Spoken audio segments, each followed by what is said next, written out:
ओम नमः शिवाय। आदेश गुरुदेव, आदेश आदेश आदेश। कल हमने सुना कि देवी संध्या ने महात्मा वशिष्ठ से दीक्षा लेकर 4 युगों तक तपस्या की। भगवान शिव द्वारा माता संध्या को दिव्य ज्ञान, वाणी और दृष्टि प्रदान करना, संध्या द्वारा शिव का स्तवन करना, शिव से वरदान प्राप्त होना और भगवान शिव द्वारा संध्या को मेघा तिथि के होम में अपने शरीर को होमने का निर्देश देना। अब आगे की कथा सुनते हैं। जब वर देकर भगवान शंकर अंतर्धान हो गए, तब संध्या भी उसी स्थान पर गई जहां मुनि मेघा तिथि यज्ञ कर रहे थे। भगवान शंकर की कृपा से उसे किसी ने वहां नहीं देखा। उसने उस तेजस्वी ब्रह्मचारी का स्मरण किया जिसने उसके लिए तपस्या की विधि का उपदेश दिया था। महात्मा वशिष्ठ जी का। महामुने, पूर्व काल में महर्षि वशिष्ठ ने मुझ परमेष्ठी की आज्ञा से एक तेजस्वी ब्रह्मचारी का वेश धारण करके उसे तपस्या करने के लिए उपयोगी निर्देशों का उपदेश दिया था। संध्या अपने को तपस्या का उपदेश देने वाले उन्हीं ब्रह्मचारी ब्राह्मण वशिष्ठ को पति रूप से मन में रखकर उस यज्ञ में प्रज्वलित अग्नि के समीप गई। उस समय भगवान शंकर की कृपा से मुनियों ने उसे नहीं देखा। ब्रह्मा जी की वह पुत्री बड़े हर्ष के साथ उस अग्नि में प्रविष्ट हो गई। उसका शरीर तत्काल दग्ध हो गया। उस पुरोडास की अलक्षित गंध सब और फैल गई। अग्नि ने भगवान शंकर की आज्ञा से उसके स्वर्ण जैसे शरीर को जलाकर शुद्ध करके पुनः सूर्य मंडल में पहुंचा दिया। तब पितरों और देवताओं की तृप्ति के लिए उसे 2 भागों में विभक्त करके अपने रथ में स्थापित कर लिया।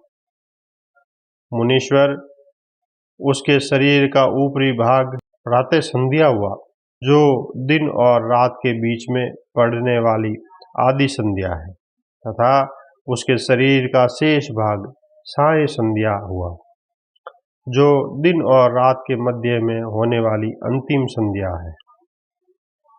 साय संध्या सदा ही पितरों को प्रसन्नता प्रदान करने वाली होती है। सूर्योदय से पहले जब अरुणोदय हो, प्राची के क्षितिज में लाली छा जाए, तब प्रातः संध्या प्रकट होती है, जो देवताओं को प्रसन्न करने वाली है। जब लाल कमल के समान सूर्य अस्त हो जाते हैं, उसी समय सदा साय संध्या का उदय होता है, जो पितरों को आनंद प्रदान करने वाली है। परम दयालु भगवान शिव ने उसके मन सहित प्राणों को दिव्य शरीर से युक्त देहधारी बना दिया, मतलब नया शरीर प्रदान कर दिया। जब मुनि के यज्ञ की समाप्ति का अवसर आया, तब वह अग्नि की ज्वाला में महर्षि मेघातिथि को तपाए हुए स्वर्ण की सी कांति वाली पुत्री के रूप में प्राप्त हुई। जय हो।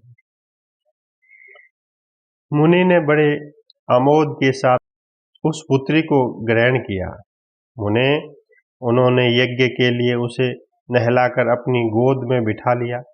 शिष्यों से घिरे हुए महामुनि मेघातिथि को वहां बड़ा आनंद प्राप्त हुआ। उन्होंने उसका नाम अरुंधति रखा।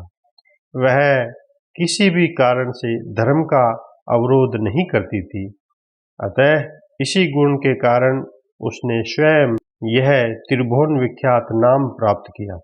देवर्षि, यज्ञ को समाप्त करके कृतकृत्य हुए मुनि पुत्री की प्राप्ति होने से बहुत प्रसन्न थे और अपने शिष्यों के साथ आश्रम में रहकर सदा उसी का लालन पालन करते थे। देवी अरुंधति चंद्रभागा नदी के तट पर तापसारण्य के भीतर मुनीश्वर मेघातिथि के उस आश्रम में धीरे धीरे बड़ी होने लगी। जब वह विवाह के योग्य हो गई, तब मैंने, विष्णु ने तथा महेश ने मिलकर मुझ ब्रह्मा के पुत्र वशिष्ठ के साथ उसका विवाह करा दिया। ब्रह्मा, विष्णु तथा महेश के हाथों से निकले हुए जल से शिप्रा आदि 7 परम पवित्र नदियां उत्पन्न हुई। मुने, मेघातिथि की पुत्री महासाध्वी अरुंधति समस्त पतिव्रताओं में श्रेष्ठ थी। वह महर्षि वशिष्ठ को पति रूप में पाकर उनके साथ बड़ी शोभा पाने लगी। माँ, उससे शक्ति आदि शुभ एवं श्रेष्ठ पुत्र उत्पन्न हुए। मुनि श्रेष्ठ, वह प्रियतम पति वशिष्ठ को पाकर विशेष शोभा पाने लगी। मुनि शिरोमणे, इस प्रकार मैंने तुम्हारे समक्ष संध्या के पवित्र चरित्र का वर्णन किया है, जो समस्त कामनाओं के फलों को देने वाला परम पावन और दिव्य है।